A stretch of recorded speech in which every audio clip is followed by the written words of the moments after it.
Last class में हम लोगों ने न्यूमेरिकल के बारे में चर्चा की थी। न्यूमेरिकल की क्लास हम लोग आगे भी लेंगे, कोई दिक्कत वाली बात नहीं है। फिलहाल विद्युत चुंबकीय प्रेरण में एक बहुत ही इंपॉर्टेंट टॉपिक रहता है स्वप्रेरण। स्वप्रेरण पेपर की दृष्टि से ये भी बहुत इंपॉर्टेंट है। जितनी भी बातें यहाँ पर मैग्नेट में जो भी है मान के चलो इंपॉर्टेंट ही है। तो स्वप्रेरण सेल्फ इंडक्शन बोलते हैं इसको। सेल्फ आवाज नहीं करें भाई, इंडक्शन। कौन सा इंडक्शन? Self induction. कौन सा इंडक्शन है? एक इंडक्शन चूल्हा भी होता है,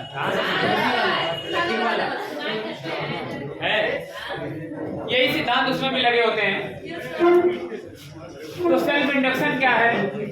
एक्चुअल में जो हम लोगों ने अभी तक पढ़ा है उसी का उपयोग है इसमें। अभी तक हम लोगों ने डिस्कस ये किया कि जब भी किसी कुंडली से संबद्ध चुंबकीय फ्लक्स में परिवर्तन किया जाता है तो उस कुंडली में एक प्रेरित वैद्युत वाहक बल उत्पन्न हो जाता है, जिसके कारण कुंडली में एक प्रेरित धारा बहने लगती है। प्रेरित धारा सदैव उस परिवर्तन का विरोध करती है जिसने उसको उत्पन्न किया है। इतनी बातें हम लोग जानते हैं और यही हमारे पास फैराडे के नियम भी है। लेकिन सेल्फ इंडक्शन क्या है, इसको एक एक्सपेरिमेंट समझते हैं पहले। तो मान लीजिए हमारे पास इस तरीके की एक कुंडली है, ध्यान से समझना जरा। एक क्या है? कुंडली है। और हमने क्या किया, इसमें एक प्रतिरोध नहीं है, ये अभी आपको समझ में आ जाएगा क्या है। ये है धारा नियंत्रण। क्या है ये? धारा नियंत्रण। यहां पर क्या लगा? एक गैल्वेनोमीटर और लगा दिया इसके साथ में एक धारा नियंत्रक। इसका नाम हम लोग क्या बोलते हैं? धारा नियंत्रक। नाम से स्पष्ट है कि धारा को नियंत्रित कर सकता है, रेगुलेट कर सकता है। या तो धारा को बढ़ा सकता है या धारा के मान को घटा सकता है। तो दोनों काम ये अपना कर सकता है। तो हमने क्या लगा दिया? धारा नियंत्रक। अच्छा, जानकारी हमारे पास ये है, अगर हमने इसमें कोई करंट फ्लो की होगी, मान लीजिए हमने यहाँ से कितना करंट फ्लो किया, यहाँ पे इसकी जगह बैटरी लगा लेते हैं। बैटरी लगाना जरूरी है, करंट किससे प्रभावित करेंगे ना। तो यहाँ पे क्या लगाई है? बैटरी। अगर चाहे तो गैल्वेनोमीटर भी लगा सकते हैं आगे यहाँ कहीं पे कि कितना करंट जा रहा है, जरूरत नहीं है उसकी। तो फिलहाल यहां से मान लीजिए करंट आया, तो ये करंट यहाँ से कितना करंट गया, मान लीजिए आई। कितना करंट जा रहा है? आई। यही करंट यहाँ से होते हुए इसमें गया, फिर यहाँ से रिटर्न लेके यहाँ पे आया। इस तरीके का करंट इसमें फ्लो कर रहा है और राउंड करके फिर से वापस आ गया। जितना करंट बैटरी से निकला था उतना करंट इस कुंडली से होता हुआ रिटर्न में भी आ गया होगा। तो मतलब यहाँ में भी कितना करंट होगा? आई। ये सामान्य एक प्रक्रिया है जो हम लोग अमूमन कर सकते हैं, कोई दिक्कत वाली बात नहीं इसमें। अब किया क्या कि जो धारा हमने प्रवाहित की है उसके मान में हमने कुछ परिवर्तन किया। उसके मान में क्या कर दिया? परिवर्तन बाद में करेंगे, उससे पहले कुछ बातें समझ लेते हैं कि एक्चुअली परिवर्तन करने पे क्या असर पड़ने वाला है। तो जैसे जैसे हम लोग इसमें करंट फ्लो करवाते तो आपको याद होगा हमने धारावाही प्रणालिका पढ़ी थी। धारावाही प्रणालिका पढ़ी, सोलेनॉइड। Yes sir. धारावाही सोलेनॉइड बोलते थे कि सोलेनॉइड बोलते थे? चलिए ठीक है, कोई बात नहीं। तो एक धारावाही प्रणालिका है। धारावाही प्रणालिका के लिए सूत्र भी हम लोगों ने निकाला था। कितना आया था? B बराबर म्यू नॉट एन आई। जहां पर म्यू नॉट क्या है? म्यू नॉट क्या है? निर्वात या फिर वायु का चुंबकशीलता। एन क्या है? फेरों की संख्या। और आई क्या है? प्रवाहित धारा। इसके अंदर कितना मैग्नेटिक फील्ड बन रहा है वो इस फॉर्मूले से निकाला जा सकता है। तो जैसे जैसे हम लोग यहाँ से करंट भेजेंगे, क्या इस कुंडली के अंदर और कुंडली के बाहर मैग्नेटिक फील्ड बनता है, लेकिन उतना ज्यादा पावरफुल नहीं होता जितना अंदर है। तो इस कुंडली के अंदर क्या बन गया होगा? मैग्नेट। जैसे हमने यहाँ से करंट फ्लो करवाया होगा, तो ये भी तो प्रणालिका ही है, ये भी एक कुंडली है। इस कुंडली के अंदर क्या बना होगा धारा प्रवाहित करने पर? चुंबकीय क्षेत्र। ये हमने जब धारा प्रवाहित की तभी हो गया। जैसे ही हमने इस कुंडली में धारा प्रवाहित की वैसे इसके अंदर क्या बन गया? चुंबकीय क्षेत्र, चुंबकीय क्षेत्र बना तो हमने इसको ऐसे बना के दिखाया आपको इस तरीके का। ये मान लीजिए इसके अंदर बना है चुंबकीय क्षेत्र। दिशा वगैरह अगर आप देखना चाहें तो धारा किधर जा रही है, इस तरफ, दिशा किधर आएगी, ऐसे आएगी, तो एरो इधर बना लीजिए आप। ये दिशा हमने बना ली है। तो हाँ, धारा अंदर की तरफ होगी कि बाहर? यहाँ से ऐसे जा रही है यूं। अच्छा, अंदर की तरफ है, अंदर की तरफ है, ऐसे जा रही है, तो दिशा चेंज कर लेते हैं, कोई दिक्कत वाली बात नहीं, कोई बात। तो करंट किधर आ रहा है, इस तरफ जा रहा है, तो ये इस तरीके की दिशा बन रही है। ठीक है, हमने धारा को किधर दिखाया, इधर से जाके अंदर की तरफ जा रही है। ठीक है, तो अंदर की ये वाला फ्रंट हमने लिया है, तो ये वाला अगर फ्रंट है तो अंदर की तरफ है, इसलिए इस तरीके से बना लिया यूं। अब जैसे ही हमने ये बनाया, उसके बाद हमने क्या किया, ये जो चुंबकीय क्षेत्र बना है ये किसका है, किसका है, कुंडली का है। और हमने क्या किया, धारा के मान में क्या कर दिया, परिवर्तन। धारा के मान में जैसे ही परिवर्तन करेंगे, क्योंकि जो बी है ये किस पर डिपेंड करता है, आई के ऊपर। अगर हमने यहाँ आई के मान को बढ़ाया तो इसके अंदर बी का मान भी बढ़ेगा, और अगर हमने आई के मान को घटाया तो इसके अंदर बी का मान भी घटेगा। ये सब हो किसके अंदर रहा, कुंडली के अंदर, तो स्वयं का है इसका। जैसे जैसे हम लोग आई के मान को बढ़ाएंगे वैसे वैसे इसके अंदर चुंबकीय क्षेत्र बढ़ेगा। और चुंबकीय क्षेत्र जो है वो किससे संबद्ध है, कुंडली से। कुंडली में क्षेत्रफल भी तो है, और जब भी चुंबकीय बल रेखाओं को क्षेत्रफल के साथ में संबद्ध कर दिया जाता है तो वो क्या बन जाता है, चुंबकीय फ्लक्स। क्या बनेगा, ये इसका जो इस तरीके की कुंडली यहाँ पे आपने लगाई है, इसका क्षेत्रफल भी तो है। तो ये जो चुंबकीय बल रेखाएं इस वाले कुंडली के अंदर संबद्ध है, उसके क्षेत्रफल से संबद्ध है। तो हम लोग अगर धारा के मान में परिवर्तन करेंगे तो परिवर्तन किस में होगा, चुंबकीय क्षेत्र में होगा, जिसके कारण चुंबकीय फ्लक्स में भी होगा। अगर आपने बी को बदला तो इसके अंदर चुंबकीय क्षेत्र बदलेगा, और वो चुंबकीय क्षेत्रफल से संबद्ध है, तो इसका मतलब सीधा सीधा क्या बदल जाएगा, जब चुंबकीय फ्लक्स बदलेगा। हमने बदला आई को, जिसके कारण बदला बी, और बी इस क्षेत्रफल से बंधा हुआ है, और जब क्षेत्रफल से बंधा होता है तो सीधे सीधे क्या बदल जाता है, जाके चुंबकीय फ्लक्स। तो जैसे ही हम इसमें इस कुंडली के अंदर धारा के मान में परिवर्तन करेंगे तो अपने आप क्या बदलने लगेगा, जाके चुंबकीय फ्लक्स बदलने लगेगा।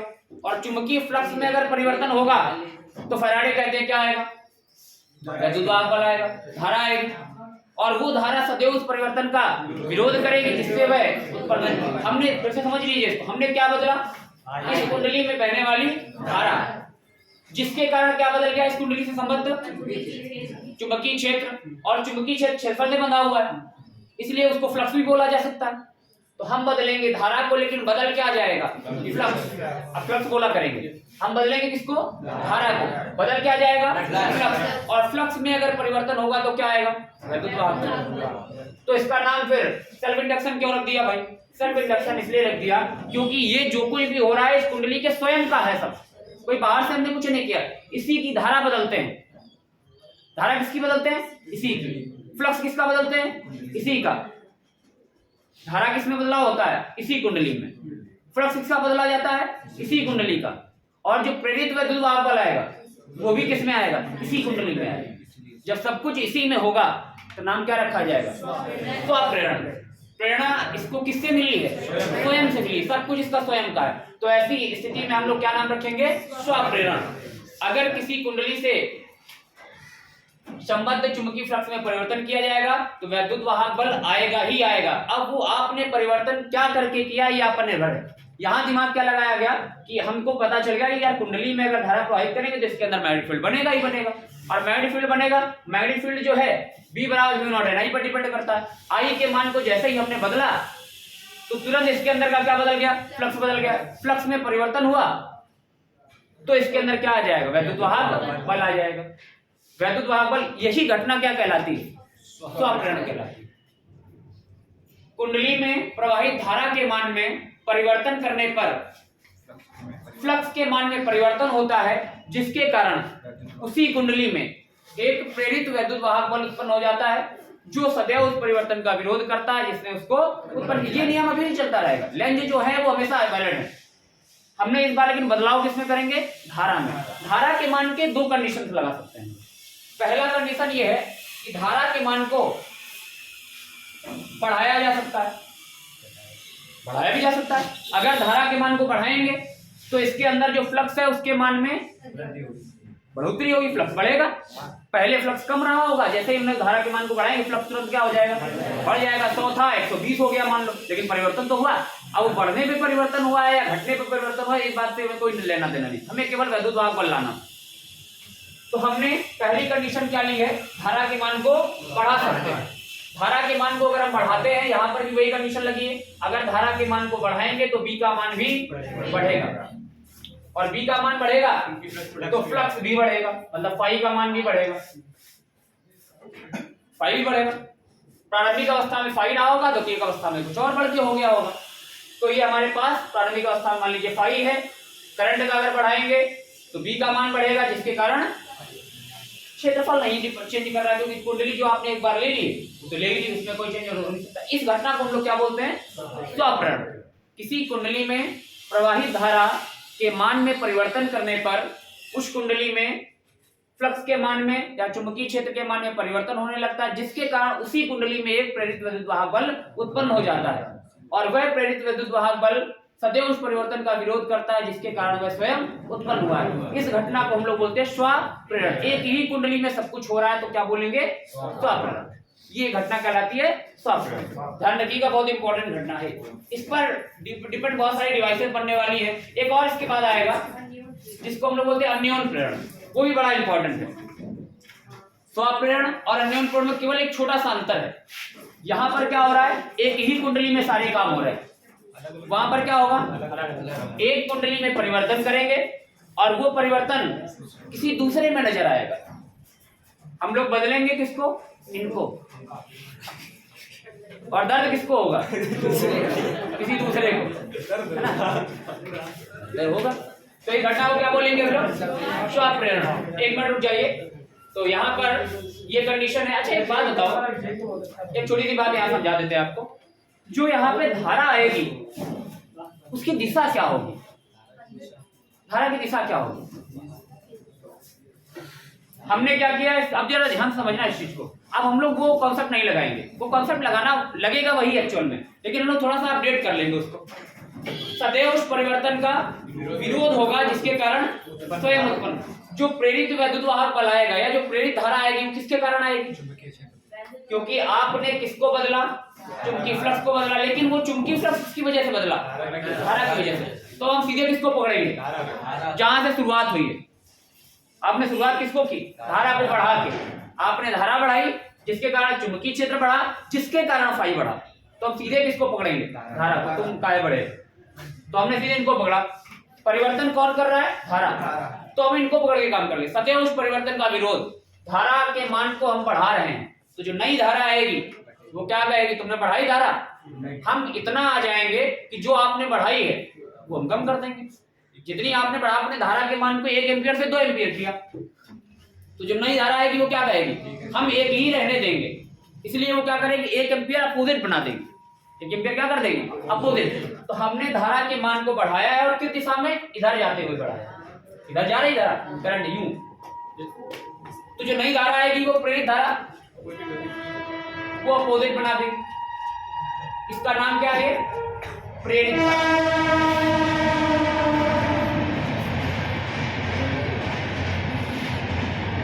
कौन सी धारा, प्रेरित धारा। ये जो करंट है कौन सी वाली है, प्रेरित धारा, प्रेरित धारा। तो अब हम लोग क्या करने वाले हैं, अब हमें राइट हैंड रूल के भी ऊपर नहीं जाना पड़ेगा, यहाँ और आसान हो जाता है। धारा के मान को अगर आपने बढ़ाया तो जो नई धारा आएगी वो धारा के मान को घटाने का प्रयास करेगी। आपने अगर धारा के मान को इधर जाते हुए बढ़ाया है तो जो नई धारा आएगी वो इस तरफ बन जाएगी, ताकि उस धारा के मान को कम कर दे। ये आसान रहेगा। वहां थोड़ा सा कठिन भी था क्योंकि हम लोग को राइट हैंड और रूल चलाना पड़ता था, यहाँ और आसान है। धारा के मान को आप बढ़ाओ, जो नई धारा आएगी वो अपोजिट बना देगी ताकि उस धारा के मान को कम कर सके। आपने बढ़ाया तो वो क्या करेगी, घटा देगी, विरोध। उसके बाद नेक्स्ट जरा इसी में बना लेते हैं एक और कुंडली।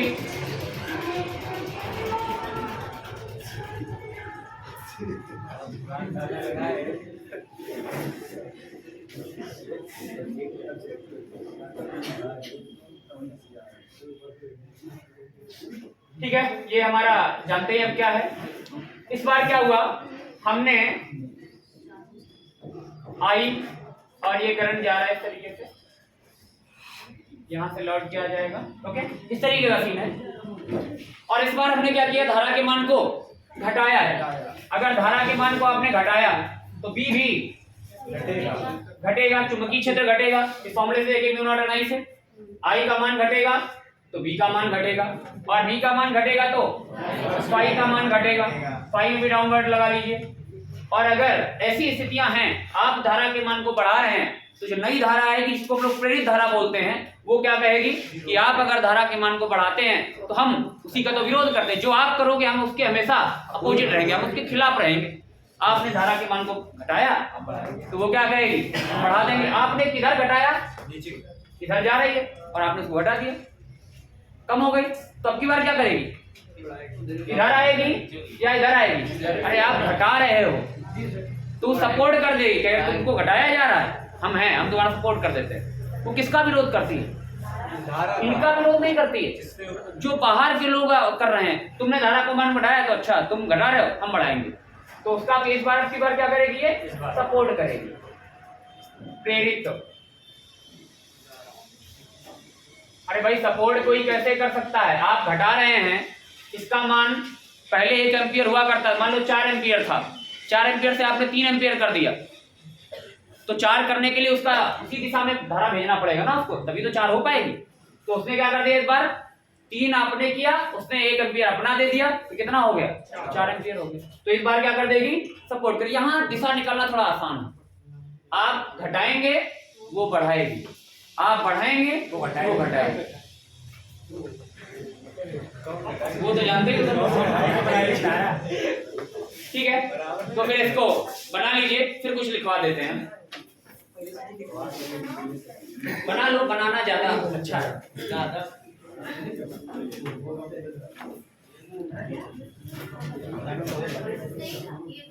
हमारी सीट का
तो लिखवाने के लिए आपके पास सीट दे दी है ना, तो जो बहुत इंपॉर्टेंट चीज है वही हम लिखवाएंगे। आवाज नहीं करिए।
फायदा ये तो है काम बहुत ज्यादा होता है।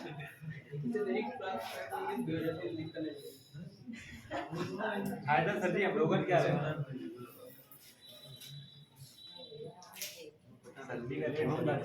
सर्दी का लीड फायदा हो जाएगा।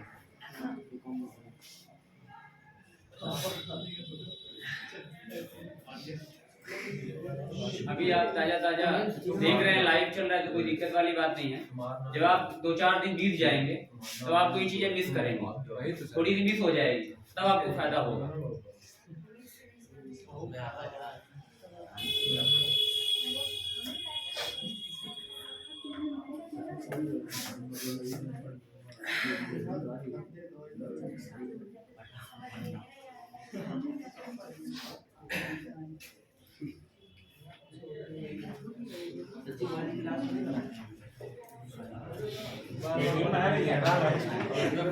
सेम ही तो है, नहीं उसमें बंद भी नहीं कार्य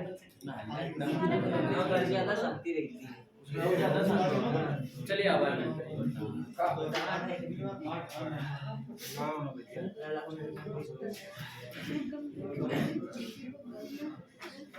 हो गया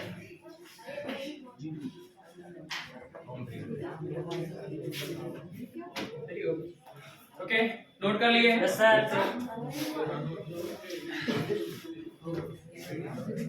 एक नोट लगा लीजिए।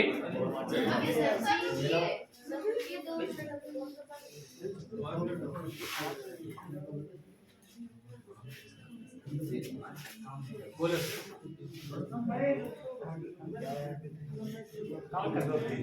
आप इस बात को जरा ध्यान से समझ लीजिएगा कि प्रेरित धारा आने का क्या कारण है। वो कारण ये है कि जैसे हम कुंडली में धारा के मान में परिवर्तन करेंगे, धारा का मान बदलेगा तो बी बदलेगा, बी बदलेगा तो फाई बदलेगा, फाई बदलेगा तो प्रेरित वैद्युत वाहक बल आएगा, क्योंकि फ्लक्स परिवर्तन के कारण ही प्रेरित वैद्युत वाहक बल आता है, जिसके कारण ही धारा आती है।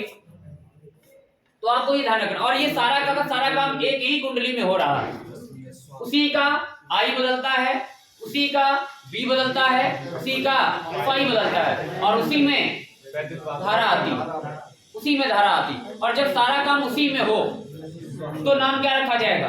स्वप्रेरण। ये ध्यान रखना, यहाँ पे थोड़ा मिस हो जाता है। कई बार हम लोग स्वप्रेरण में और अन्योन प्रेरण में कंफ्यूज हो जाते हैं, तो कंफ्यूज नहीं होना है आपको। अगर सारा काम एक ही में हो, स्वयं में हो, तो स्व। एक के कारण अगर दूसरा परेशान, मतलब कहा इनको जाए और परेशान ये हो जाए, हम इनमें कोई परिवर्तन करते हैं और वो परिवर्तन इनमें नजर आ जाए,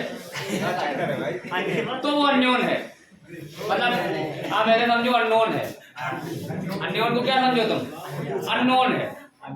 इसको जान समझ ही में नहीं आ रहा है कि हम इनके साथ करते हैं तो इनको क्यों परेशानी होती है, तो वो अननोन है। कोई कारण है जो अननोन है, तो अननोन को आप अननोन समझिए तो ज्यादा याद रहेगा। आग्रह कर रहे हैं पिक्चर में बताओ क्या है? धारा नियंत्रक।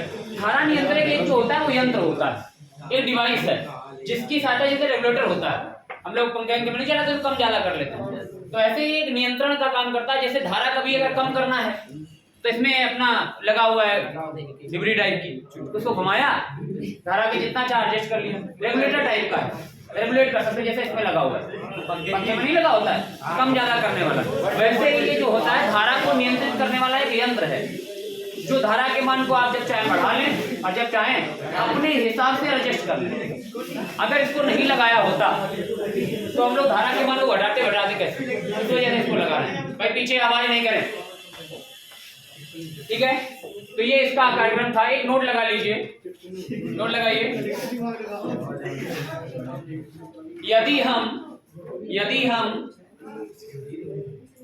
हम कुंडली में धारा के मान को बढ़ाते हैं, यदि हम कुंडली में धारा के मान को बढ़ाते हैं, यदि हम कुंडली में धारा के मान को बढ़ाते हैं,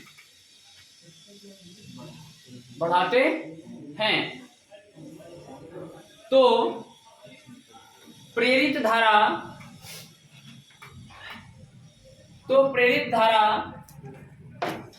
उसे घटाने का प्रयत्न करेगी।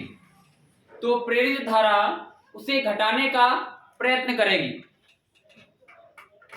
तो प्रेरित धारा उसे घटाने का प्रयत्न करेगी। घटाने का प्रयत्न करेगी। अर्थात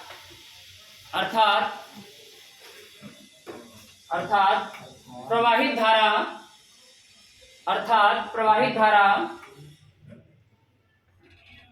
के विपरीत उत्पन्न होगी। अर्थात प्रवाहित धारा के विपरीत उत्पन्न होगी। जो धारा हमने प्रवाहित की उसके क्या होगी? वो विपरीत, अपोजिट करेगी। अर्थात प्रवाहित धारा के विपरीत उत्पन्न होगी। दिशा निकालने के लिए है ये, ठीक है ना? इसी के बाद दूसरा नोट लगा लीजिए। यदि हम सेकंड नोट लगाइए। यदि हम कुंडली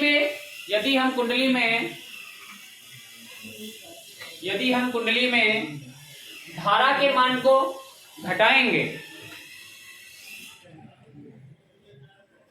यदि हम कुंडली में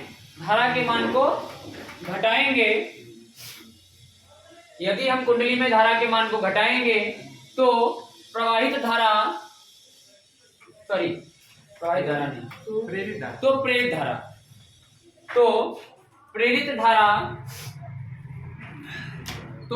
धारा उसे बढ़ाने का प्रयत्न करेगी। तो प्रेरित धारा उसे बढ़ाने का प्रयत्न करेगी। तो प्रेरित धारा उसे बढ़ाने का प्रयत्न करेगी।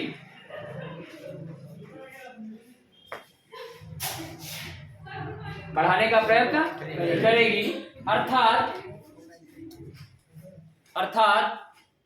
प्रेरित धारा की दिशा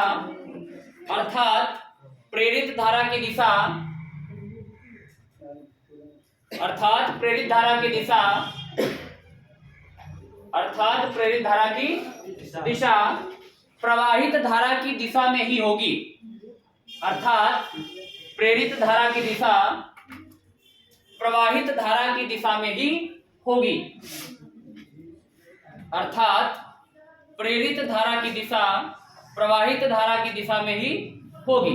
देखो जरा, यहाँ पे हमने धारा के मान में कमी की थी, तो जो प्रेरित धारा आ रही है उसका क्या कर रही है? सपोर्ट कर रही है। तुम्हारा मान कम हो रहा है तो परेशान मत हो, हम तुम्हारा सपोर्ट कर देते हैं। तुम्हारे मान में कमी आई, जितना कमी आया वो हम तुमको बढ़ा दे रहे हैं, तो बराबर कर देंगे, परिवर्तन का विरोध हो जाएगा। ओके, तो ये बातें थी।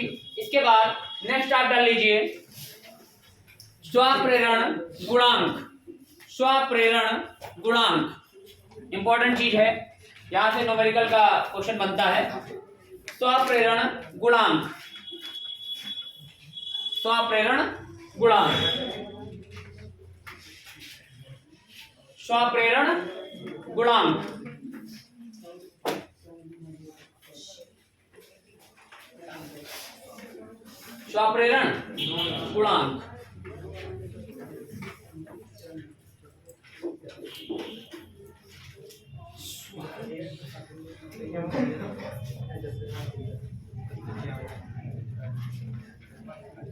स्वप्रेरण गुणांक, इसको रिप्रेजेंट करते हैं एल से। किससे रिप्रेजेंट करते हैं? और इंग्लिश में बोलते हैं इसको सेल्फ इंडक्टेंस। क्या बोला जाता है? Self inductance. स्वप्रेरण गुणांक एल से डिनोट किया जाएगा, और इंग्लिश में नाम क्या है इसका? Self inductance. तो स्वप्रेरण गुणांक क्या है? अगर हम लोगों ने इसमें फेरों की संख्या मान लीजिए n ले ली, कुंडली है तो फेरों की संख्या तो है ही। फेरों की संख्या कितनी ले ली? n ले ली। और जो हम लोगों ने फेरों की संख्या ली है उसी के ऊपर कौन डिपेंड करेगा? फाइव। अगर एक फेरे में फ्लक्स जो फंसा है वो फाइव है, तो अगर ऐसे ही n फेरे हैं तो फ्लक्स कितना हो जाएगा? n5।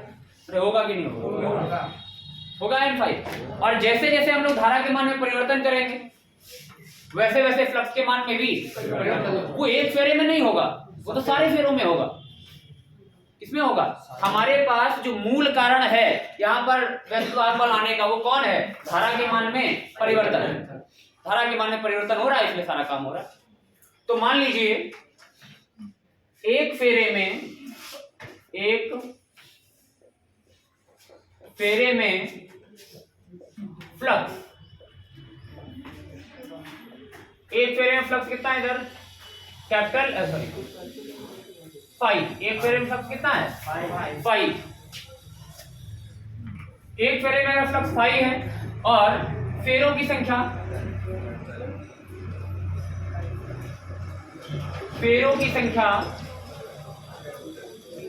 कितनी है? मान लीजिए n है। जो कुंडली आपने ली इसमें फेरे कितने हैं? n। इसमें फेरे n है, तो टोटल फ्लक्स कितना आ जाएगा? कुल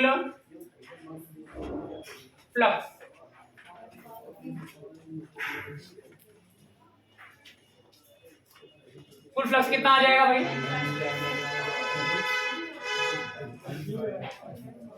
n5। कुल फ्लक्स कितना हो गया? n5। और जो फ्लक्स होता है वो किस पर डिपेंड कर रहा है? आई के ऊपर डिपेंड करता है। तो जो टोटल फ्लक्स है वो तभी बदलेगा जब आप इसके मान में परिवर्तन करेंगे। तो हम ये बात बोल सकते हैं कि जो फ्लक्स है, कुल जो फ्लक्स है वो डायरेक्टली डिपेंड करता है किसके ऊपर? आई के ऊपर। क्या ये बात लिखना सही होगा? n5 डायरेक्टली प्रोपोर्शनल टू आई।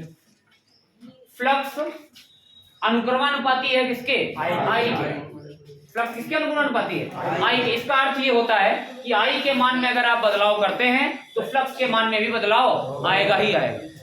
अनुक्रमानुपाती का मतलब जैसे जैसे आई का मान बदलेगा वैसे वैसे फाई का मान बदलेगा, अर्थात फ्लक्स का मान बदलेगा।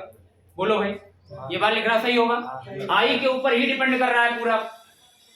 और आपको याद होगा कि अगर जब भी हम लोग प्रोपोर्शनल का साइन हटाते हैं तो ये कांस्टेंट आता है। यहाँ पे प्रोपोर्शनल का साइन हटाया, वो जो कांस्टेंट आएगा, अमूमन कांस्टेंट को हम लोग के लिखते हैं, लेकिन यहाँ पर जो एल है, ये एल, इसको हम लोग क्या बोल रहे हैं? स्वप्रेरण गुणांक। तो ये जो कांस्टेंट आता है यहाँ पर, जिसको हम लोग अमूमन के लिखते हैं, वो कांस्टेंट यहाँ पर क्या आएगा? एल आएगा। ये जो के की जगह पे क्या लिखेंगे हम लोग? एल। और वही क्या कहलाता है? स्वप्रेरण गुणांक। तो कांस्टेंट की जगह पे क्या लिखेंगे हम लोग? एल कांस्टेंट आएगा ये। तो कांस्टेंट में क्या आएगा? एल। तो ये आ जाएगा n phi is equal to L I. L क्या है? इसी एल को हम लोग बोलते हैं स्वप्रेरण गुणांक। ये जो कांस्टेंट है यही क्या कहलाता है? स्वप्रेरण गुणांक। यही क्या कहलाएगा? स्वप्रेरण गुणांक। अगर यहां से हम लोग L बराबर निकालना चाहें तो देखो जरा क्या आएगा? L इज इक्वल टू, इसको आई को इसके नीचे भेज दीजिए, n phi अपॉन आई। कौन सी धारा है? ना ना ना ना, यहाँ गड़बड़ हो जाता है। आई कौन सी धारा है? प्रवाहित वाली है। ये जो प्रवाहित हो रही है, ये सब किसके कारण हो रहा है? जो प्रवाहित, अभी प्रेरित वाली नहीं आ रही। प्रेरित वाली निकालेंगे हम लोग। प्रेरित वाले में हमको धारा नहीं निकलती है हमारे पास। प्रेरित में हमारे पास क्या निकलता है? वैद्युत वाहक बल निकलता है। धारा निकालने के लिए तो हमको प्रतिरोध में जाना पड़ता है, फिर हमको उसको लिखते हैं E बराबर आई आर, तब प्रेरित धारा निकलती है। तो ये कौन सी धारा है?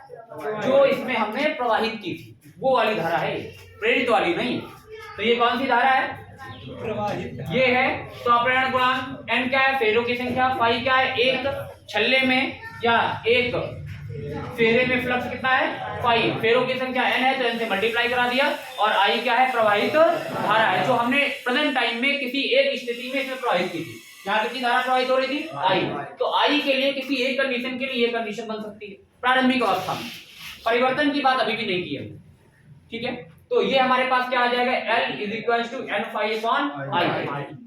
ये आई इसमें प्रवाहित धारा। अगर हमको इंडक्टेंस कभी निकालना पड़ेगा तो क्या आ जाएगा? L बराबर n phi अपॉन आई। इसको भी जरा ध्यान में रखिएगा। फिर हम संबंध के बारे में बात करते हैं कि जो प्रेरित वैद्युत वाहक बल है और जो इंडक्टेंस है, इसमें संबंध क्या है। रिलेशन में आएंगे तो हम लोग उस वाली धारा को निकाल पाएंगे। फिलहाल इसको नोट कर लीजिए, फिर आगे बढ़ते हैं। पढ़ी हुई हेडिंग पढ़ी, स्वप्रेरण गुणांक।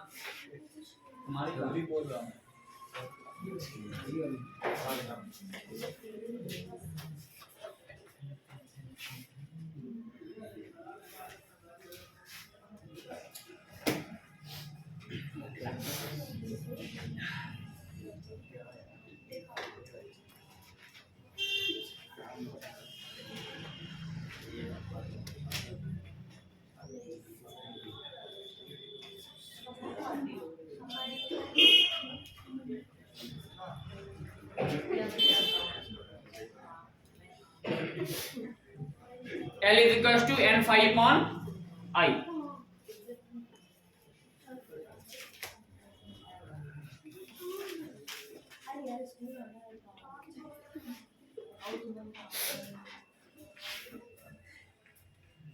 भाई पेपर के लिए बहुत इंपॉर्टेंट है ये स्वप्रेरण और अन्योन प्रेरण, क्योंकि अन्योन प्रेरण के ऊपर डिपेंड बहुत डिवाइस है एक जो सबसे ज्यादा यूज में हमारे पास है। ये प्रेरित धारा जो है वो ये काम करती है कि जो कुंडली में जो पहले से धारा होती है उसको कम ज्यादा नहीं होने देती। हाँ, उसको कम ज्यादा नहीं होने देती। कौन? प्रेरित धारा। अगर आप धारा के कुंडली में जो बहने वाली धारा है उसको आप घटाएंगे तो प्रेरित धारा उसको बराबर करने का प्रयास करेगी, जितना कम होगा उतना वो बढ़ा देगा, जितना है वो उसी वजह से वो आती है। लेकिन ये काम बहुत ज्यादा देर चलता नहीं है, ये केवल एक क्षण भर के लिए होता है। वो धारा आएगी और तुरंत चली जाएगी।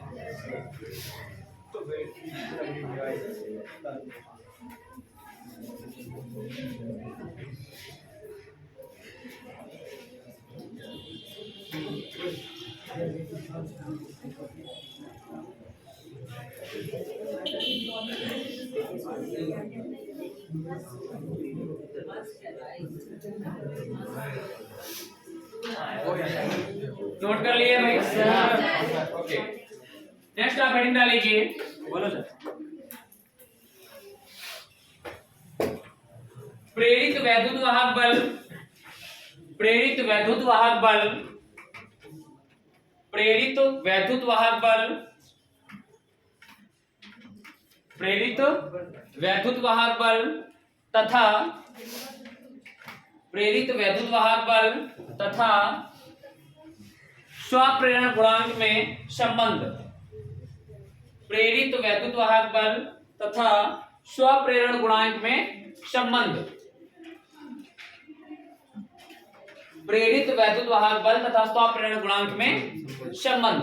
अब हम लोग बात करने वाले हैं कि जो प्रेरित वैद्युत वाहक बल आएगा जो इसमें अपोजिट उत्पन्न होगा करंट, वो कैसे निकलेगा। तो उसके लिए हमारे पास वही पुराना फॉर्मूला है, उसी पे हम लोग काम करेंगे। इधर देखें जरा सभी लोग गौर से।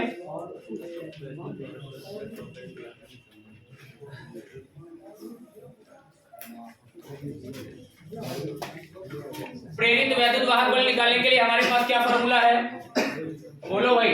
E बराबर माइनस का n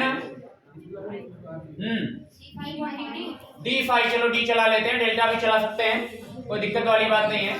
फिलहाल क्या चला ले रहे हैं? डी चला रहे हैं, तो D phi upon T T. ये बराबर क्या होता है? माइनस का एन डी फाई अपॉन, जहां पर एन क्या है? फेरों की संख्या है, कोई दिक्कत वाली बात नहीं, फेरे होते ही हैं। कौन सी बड़ी रॉकेट साइंस हो गई इसमें। और अगर हमारे पास एल बराबर क्या है, इसको भी लिखते हैं जरा, इसको भी समीकरण नंबर 1 बोल रहे हैं, ठीक है। फिलहाल इसको भी लिख ले, दोनों को सामने लिखते हैं पहले। तो एल बराबर क्या है? N phi upon I. इन दोनों के बीच में हमको चाहिए रिलेशन। ये तो लिखा है एन फाई अपॉन आई। अब इन दोनों के बीच में हमको क्या चाहिए? रिलेशन। देखो जरा ध्यान से, B बराबर फाई और नीचे क्या लिखा है? डी। एन भी है। केवल दिक्कत इस चीज की कि एन के बीच में और फाई के बीच में डी बैठा है, कि डी हमको बता क्या रहा है? डी हमको से बोल रहा है कि भाई यहाँ पर जो आप फ्लक्स लिखेंगे वो कौन सा वाला लिखेंगे? फ्लक्स में परिवर्तन लिखेंगे। और ये क्या बोल रहा है कि यहाँ पर जो आप फ्लक्स लिख रहे हैं वो प्रारंभिक अवस्था वाला फ्लक्स है, और ये कौन मांग रहा है? परिवर्तन वाला। जबकि हम लोग यहाँ पे किस में परिवर्तन कर रहे हैं? धारा के मान में परिवर्तन कर, जिसकी वजह से किस में परिवर्तन हो जा रहा है? फ्लक्स में हो जा रहा है। तो क्यों ना ऐसा कर लें, फिलहाल इसको थोड़ा सा सेपरेट कर लेते हैं। तो इसको ऐसे अगर लिख लें तो कोई बुराई नहीं होगी मेरे ख्याल से। इस वाले इसको 2 नंबर बोल देना, ठीक है। इसको मैं ऐसे लिख ले रहा हूं, E बराबर D को बाहर कर ले रहा है, ठीक है। D को किधर कर ले रहा है? बाहर कर ले। n एक कांस्टेंट है, और कांस्टेंट के साथ में अगर ये चला भी जाएगा तो कोई दिक्कत वाली बात है नहीं। अवकलन में कांस्टेंट को हम लोग बाहर कर लिया करते हैं, कभी अंदर होता है तो उसको बाहर कर लेते हैं। तो इस बार हमने क्या कर लिया? इसको अंदर कर लिया। कांस्टेंट ही है तो क्या आ जाएगा? n फाई, और बड़े में क्या आ जाएगा? dt। तो चल ही रहा है।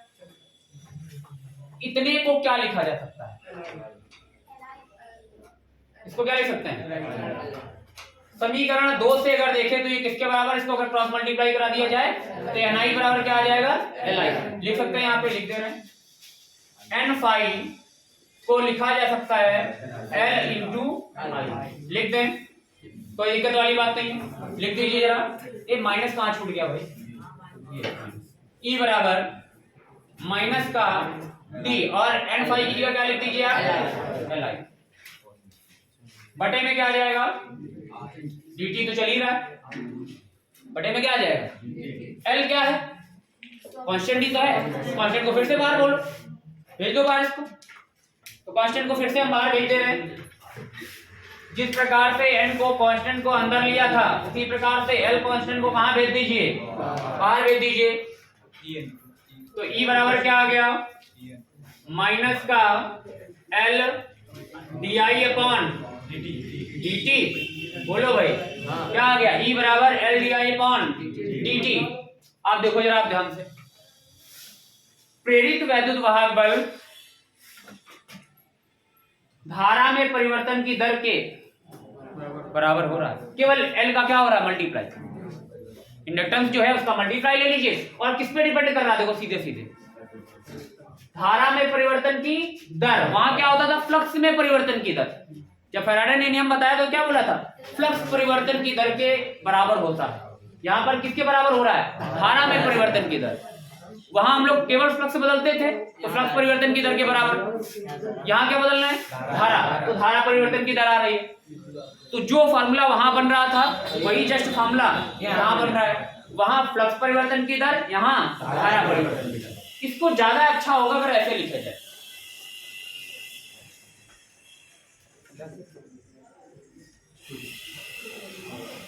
कई बार इसको ऐसे भी लिख दिया जाता है,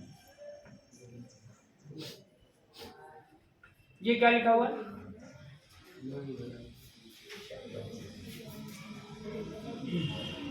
चलो इसको नोट करो जरा।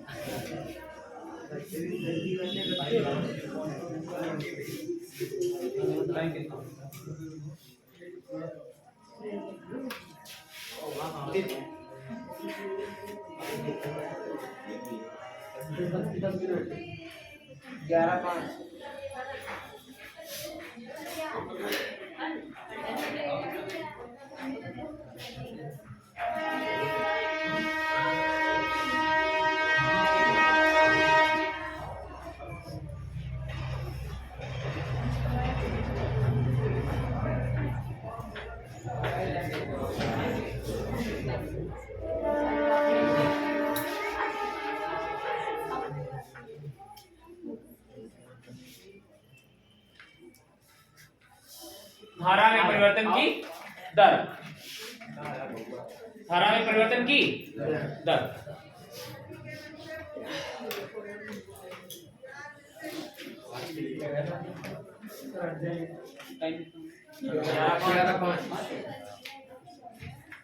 यहाँ से L और निकाल लीजिए, फिर हम यहाँ से खत्म करते हैं इसको। तो L बराबर क्या निकलेगा भाई जरा बताइए, अगर L बराबर निकाला जाए तो E के बटे में कौन आ जाएगा, माइनस E अपॉन,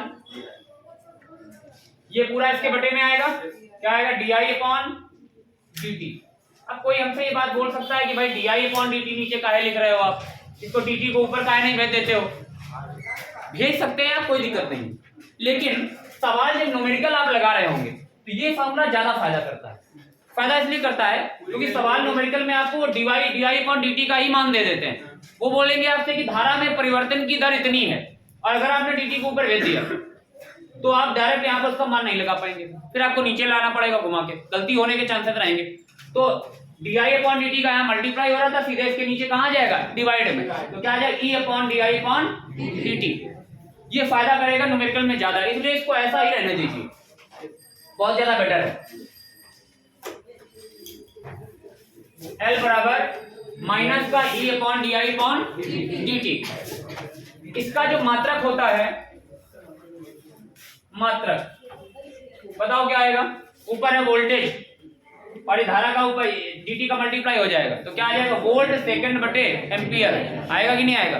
ये dt ऊपर चला जाएगा तो वोल्ट सेकंड बटे एम्पियर ऐसा आएगा। लेकिन इसी को हम लोग क्या बोलते हैं? हेनरी। क्या बोला जाता है? हेनरी। तो प्रेरकत्व का मात्रक क्या है? हेनरी। मात्रक क्या आएगा इसका? हेनरी। तो आप प्रेरकत्व हो या अन्योन प्रेरकत्व हो, मात्रक दोनों का ही हेनरी ही आता है। तो प्रेरकत्व का मात्रक क्या आएगा? हेनरी। मात्रक भी बहुत पूछा जाता है, ध्यान रखिएगा जरा। ठीक है, फिर आज के लिए इतना काफी है, बाकी फिर कभी।